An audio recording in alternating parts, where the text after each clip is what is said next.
We are fast approaching Easter.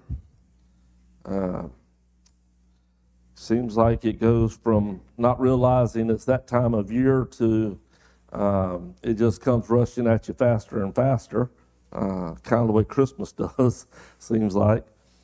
And I've kind of gotten in the habit through the years of trying in the couple of weeks leading up to Easter of doing some lessons that maybe don't follow our normal series or study that we're doing, but that are ones that take us back to the cross, about what Jesus was doing there, what is expected of us as a result of that, lessons of that type of nature. And so this morning I wanted us to go back and begin there with the cross, because with the approach of Easter, this is, as we say so often, it's one of the 2 times a year where so many people begin to pause and think about Jesus, those 2 events, his birth, his death. And people that may not other times think very much about it, it's not a part of their normal life, not a part of what they normally think or do, but for whatever reason, when Easter rolls around, their minds at least open up for a moment to the message of the cross, the story of Jesus, and what happened there. And so I just want us to go through and think about this thought of the cross this morning and what it is that we're supposed to do with or about the cross.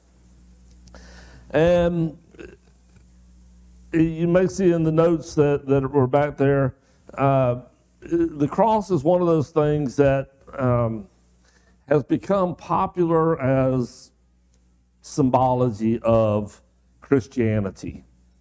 And it's come to mean a lot of things to a lot of different people. And I know I've talked about this before in talking about the cross, that the way that we wear it and the way that it has become utilized in the lives of so many people, the reality is we've softened it, we've polished it up, we've made it shiny, we've made it almost like a status symbol. And yet I'm amazed at how many times I see individuals, whether they're people that I know or whether we're talking about seeing people on TV or on the internet or whatever, that are in the middle of doing things that you know are contrary to Christianity, but you get to looking and there's a cross hanging from a necklace, or there's a cross earring, or there's a cross on their hat or their shirt, or they're displaying the cross in some way, and yet the actions of their life at that moment are anything except related to the cross, other than the fact that that behavior is something that sent Jesus to the cross.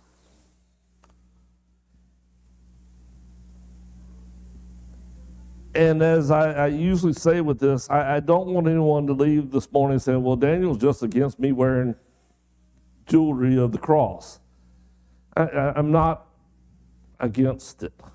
If it's a reminder to you, if it's one of those things that's going to help you to stay focused, that's fine. If it's a way of starting conversations with other people because they notice what you're wearing in that regard, that's great. But if all it is that it becomes just another piece of adornment that I put on with no thought, with no reflection of it in my life, does it really serve the purpose that Scripture begins to describe for us about what the cross is supposed to mean in our lives? The cross is really about the life and the sacrifice of Jesus. It was a tool used by God to bring about his death, and it was a tool that was one of the most devastating forms of death man has ever invented. There was nothing soft about this death. There was nothing kind about this death. It was horrendous. I don't know how many of you have ever watched the movie Passion of the Christ. It's not a movie for those who don't like to see blood and all of that. But the reality is, it was probably as close of a portrayal of what happened to Jesus as I have seen put to film.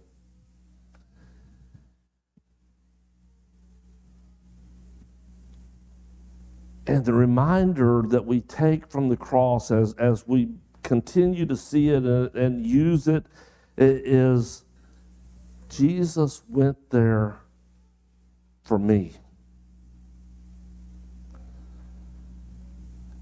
When I talk about seeing people wearing that and living in a life other than what reflects Jesus in his life, I'm not saying that out of judgment of them as if I'm any better.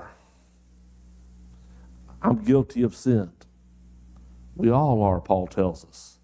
I have sins that sent Jesus to that cross just as much as any one of you. But the cross is the reminder I'm responsible.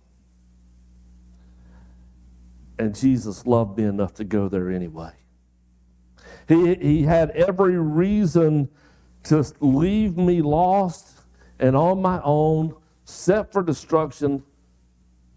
But he said, no, this is how much I love you.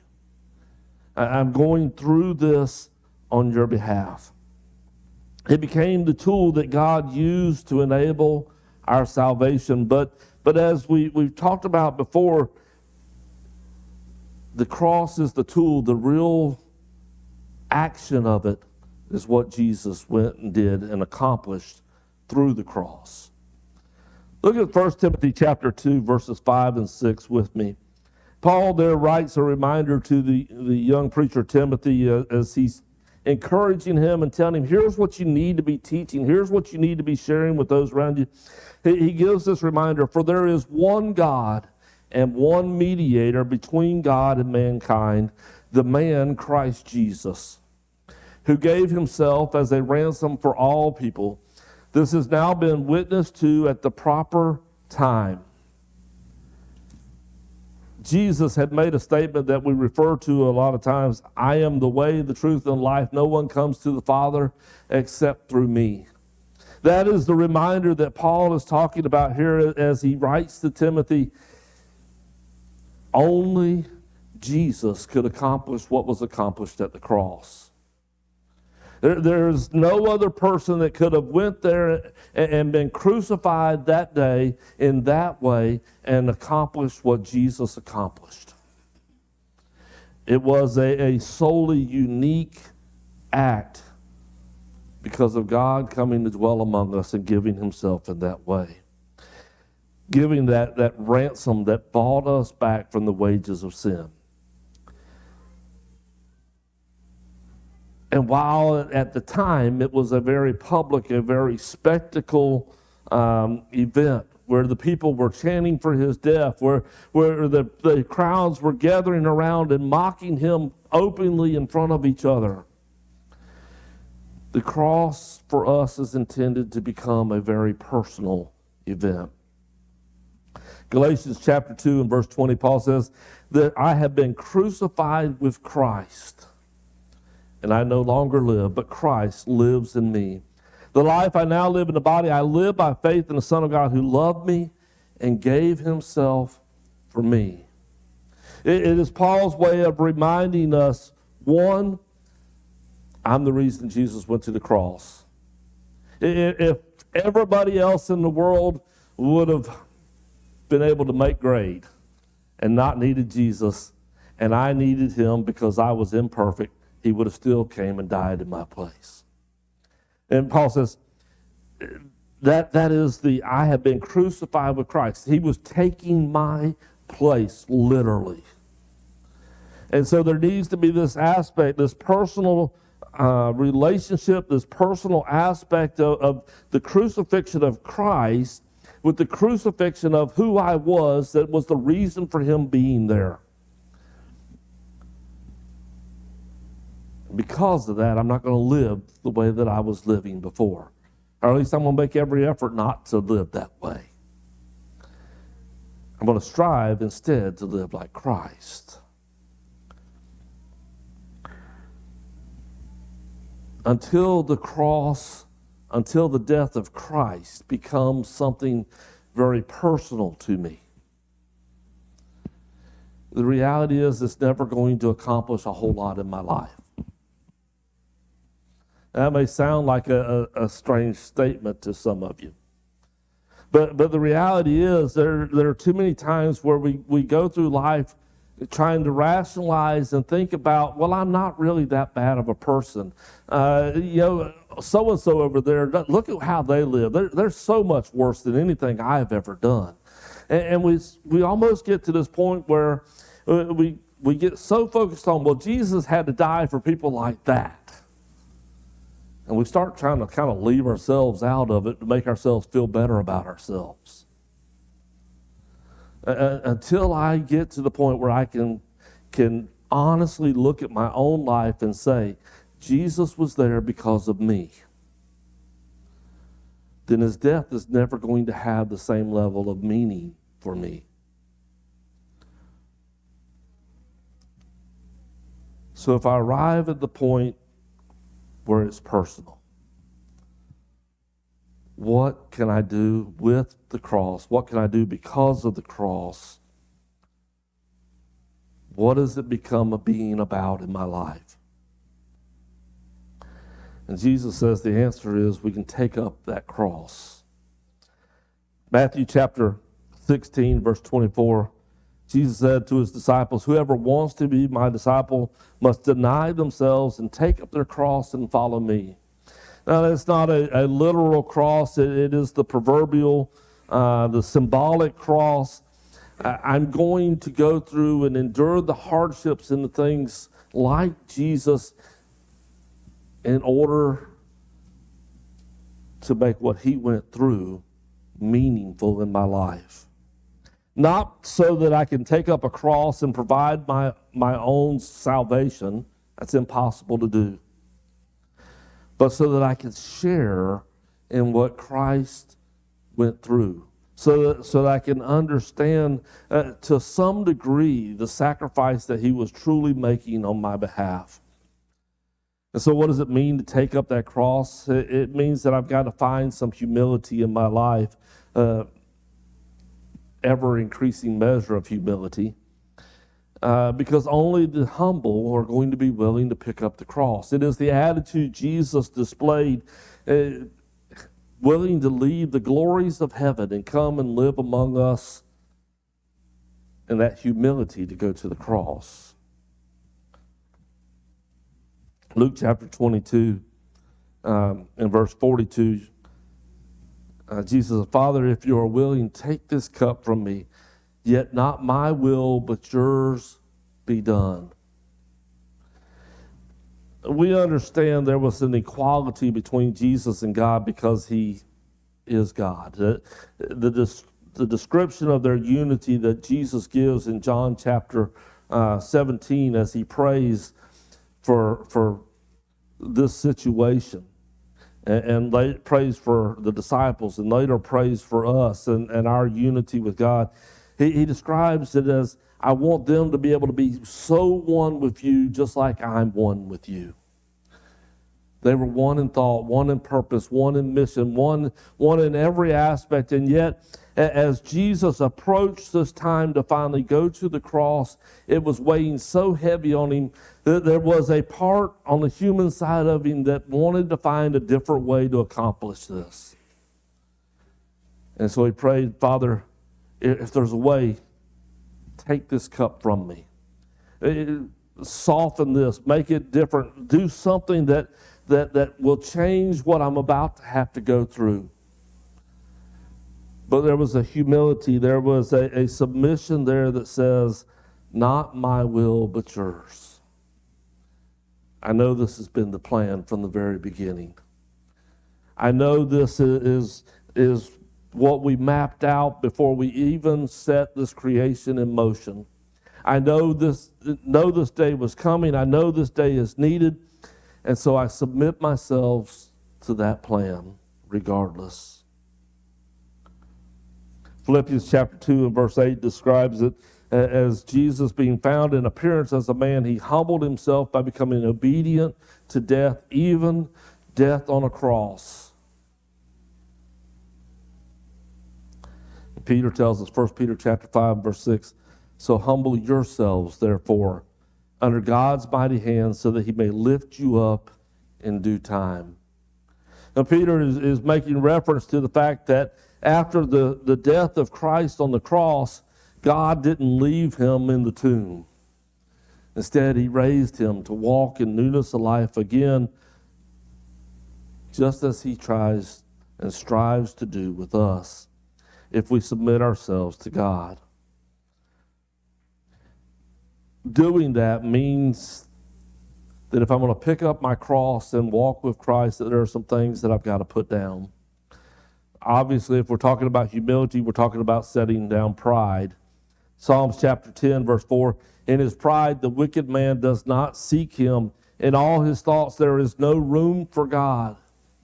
If the death of Christ is going to mean something in our life, if it's going to accomplish our salvation the way it was intended to do, the one thing I've got to do is make room for God in my life, isn't it? And yet, everything about life in this world, everything that the world is trying to tell us is make it more and more about me.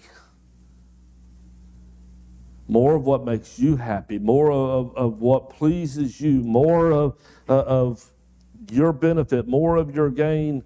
And it lies to us about what is benefit and what is gain.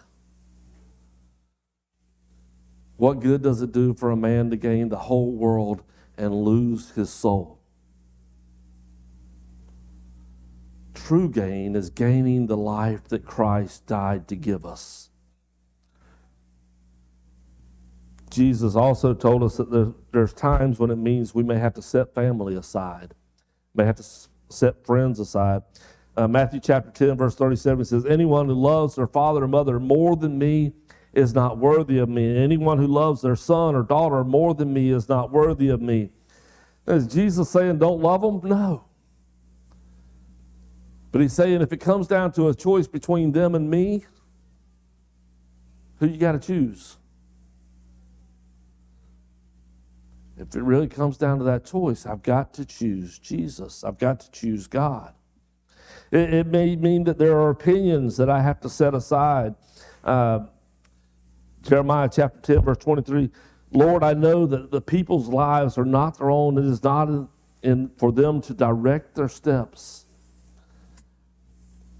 I can have all the opinions in the world of what is the best way to live my life, to have my marriage, to raise my children, the best ways to run a business, the best ways to teach schools, the best way. I can have opinions on the best way to do all of that stuff. My opinions about it, if they're not based on God's opinion, maybe that's not even the right word. If it's not based on God's will, God's wisdom, having been the creator of all of this and knowing how it works and how it was intended to work, if my opinion of those things doesn't match up with his, it's only a matter of time until I find out that my opinion is wrong and that my opinion doesn't work. Not in the long term. And so when we're talking about taking up the cross and living the way Jesus lived and showed us by going to the cross, we're talking about our life becoming like his. As Paul said, nevertheless, not I, but Christ lives in me. And so that means serving the Father. It means doing that which is in accordance with God's will. And Jesus lays that out for us as well. After his resurrection, as he was spending those last few days there with his disciples before ascending back to heaven, he gave them a command. Go into all the world and preach the gospel.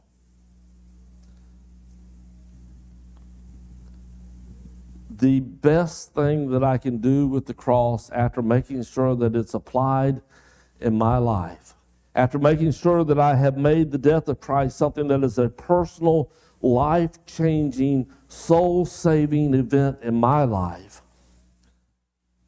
is to preach or teach others about it so that it can have that kind of an impact in their lives.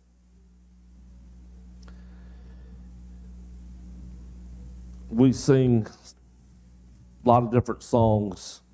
If you go back to some of the songs that we sang for years and years and years, some of the older songs, we sing ones like, I love to tell the story, or tell me the old, old story.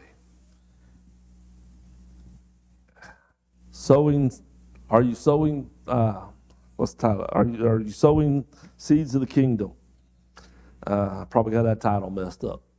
We sing all those different kinds of songs about spreading the message of Jesus and the cross. And we sing them, there was another one, I want to be a worker. Haven't sang that one in a while. We sing it when we're here, we sing it when we're together, and then we walk out those doors, and does the life that we're living as reborn, saved, resurrected children of God, blessed by the event of the cross, does it reflect what I sang while I was at worship? Do I really want to be a worker, or do I just sing about it? Do I really want to tell the story, or am I too scared to tell the story? Scared of what somebody might think, scared I might not know the right words, scared I might get something wrong. Moses had all those same types of excuses, didn't he? When Jesus was talking to him at the burning bush, or God was talking to him there. I'm not eloquent enough in my speech. I don't know enough. There's other people that know you better than I know you, God. All kinds of reasons why he shouldn't speak up and be the leader that God was calling him to be. And God said, I'm with you, and that's enough. I'll tell you what to say. That's all you need to know. Don't worry about the excuses. Just give yourself to me and go do what I tell you to do.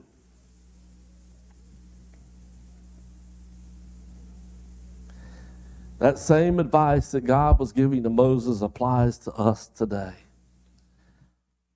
All I got to do is be willing to tell people why I believe in God. Why it is that I believe the story of the cross. The impact that the personal relationship with Jesus and his taking my place, what that has done in my life, what it has helped to change. Has it maybe get everything perfect? Sadly, no.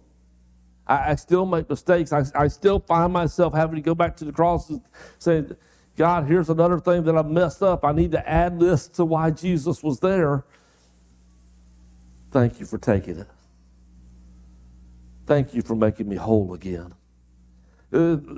Help me to do better tomorrow.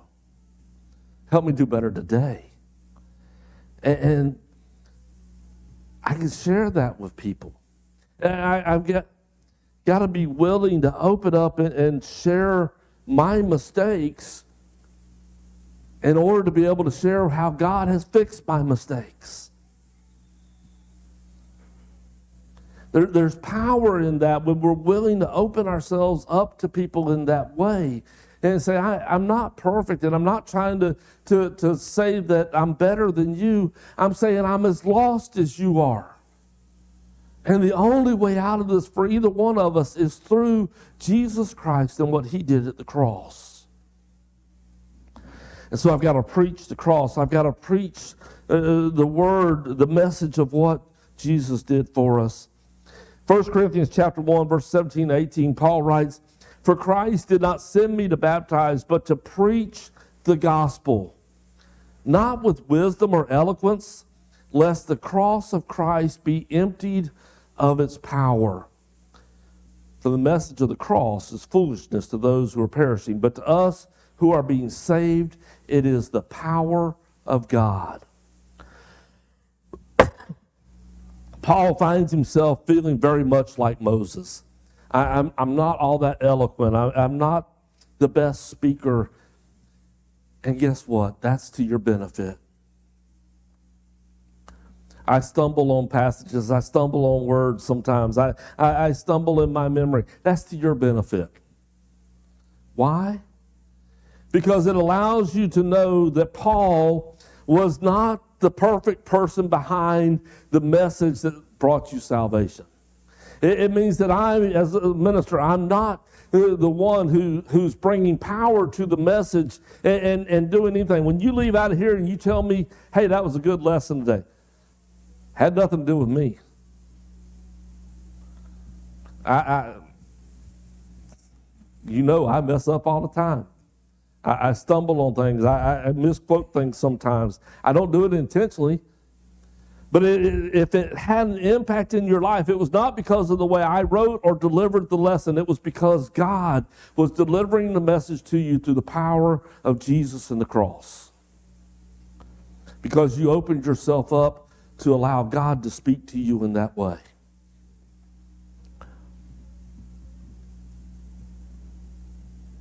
Paul says, it's in my weakness that you see the true power is with God. But he says there's going to be those to whom that message is foolishness. There are going to be those who will never understand how the thoughts that the one who is supposed to be the King of Kings and the Lord of Lords could ever die on a cross. That was a big stumbling block for the Jews.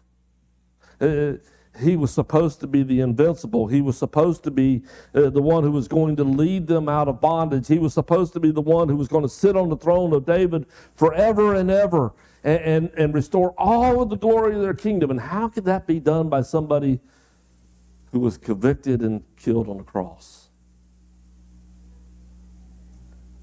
It's foolishness to them. And yet, the ability to understand what God was doing there is where we find the power of hope, the power of salvation, the power of His grace. Now, don't misunderstand what Paul said in the first part of that about that Christ didn't send him to baptize. Paul taught a lot about baptism. But he says, my purpose was not solely to come and baptize you.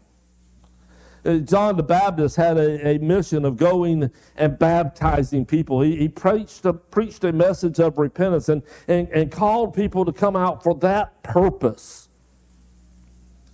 Paul says, my purpose is to preach the gospel of what Jesus did at the cross and allow that to have the effect that brings you to understanding what Jesus also said about baptism, about the role that it plays, and about how it is connected to the cross, how it is tied to His death, His burial, and His resurrection, how it is tied to our death, burial, and resurrection, as Paul talked about in Romans 6.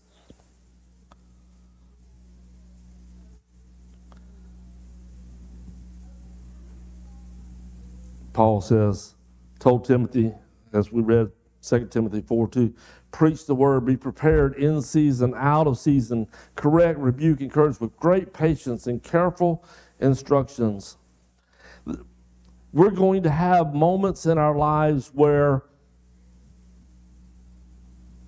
we're justified in those fears that people aren't going to like what we have to say about God.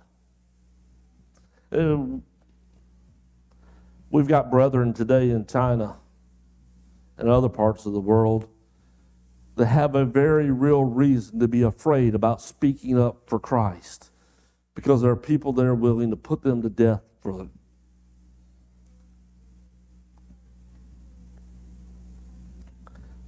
But Paul says, be ready to preach anyway.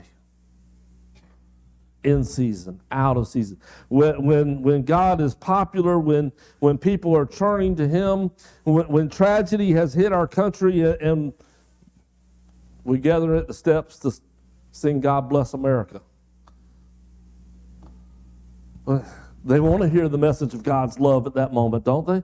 And I think that's kind of what happens as we approach Easter, is people get to thinking about and are reminded this is a moment where we think about what God has done for us in the midst of our tragedy. It's easy to preach when it's popular. It's easy to live it out when everybody around us is trying to live it out as well. But Paul says, don't just do it in those moments. Do it even when it's not popular, when not everybody else is doing it. And the purpose for it is to correct, to rebuke, to help people to understand what God is trying to accomplish in their lives.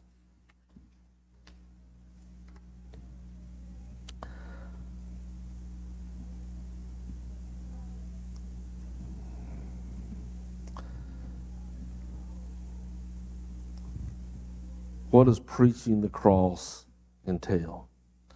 One is that telling of our personal story, our personal relationship with God.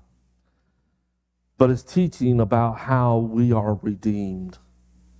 1 Peter chapter 1, verses 17 through 21. Since you call on a Father who judges each person's work impartially, live out your time as foreigners here in reverent fear.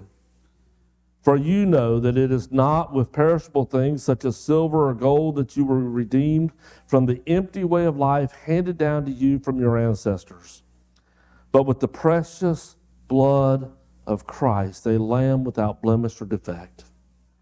He was chosen before the creation of the world, but was revealed in these last times for your sake. And though through him you believe in God, who raised him from the dead and glorified him, and so your faith and hope are in God.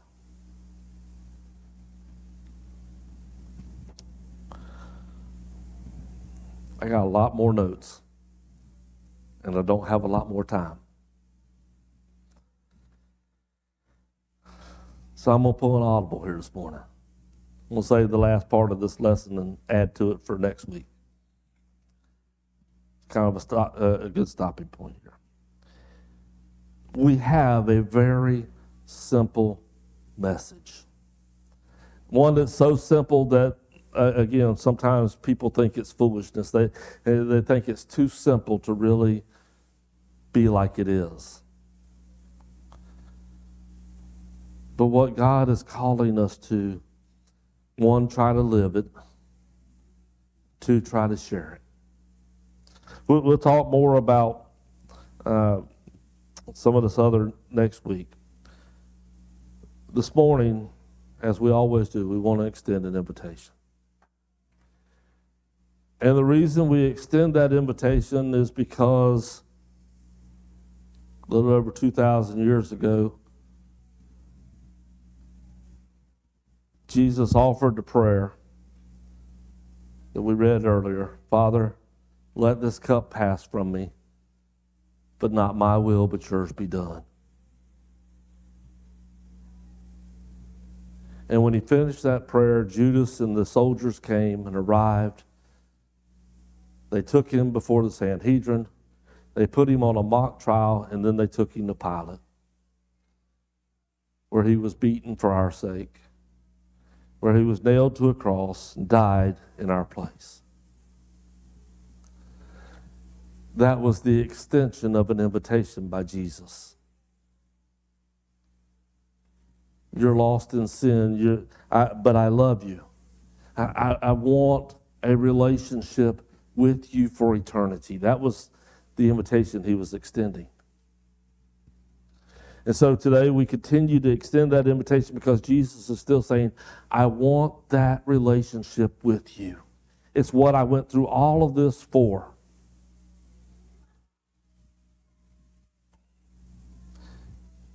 If you haven't entered that relationship with Jesus, but you understand the need for it,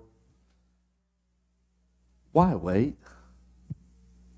Why stay in a situation where you're out of tune with God? Maybe you've taken the steps that Jesus talks about with that. But like me, you've been struggling with things. I have no doubts about that because we all struggle. As I say so often, if you can deal with that this morning right where you're at between you and God, don't leave here without doing that. If it's something that needs to be dealt with publicly or something that we need to offer our prayers, our love, our support to help you with, that invitation is there as well. Let us know how we can help you this morning as we stand together and sing.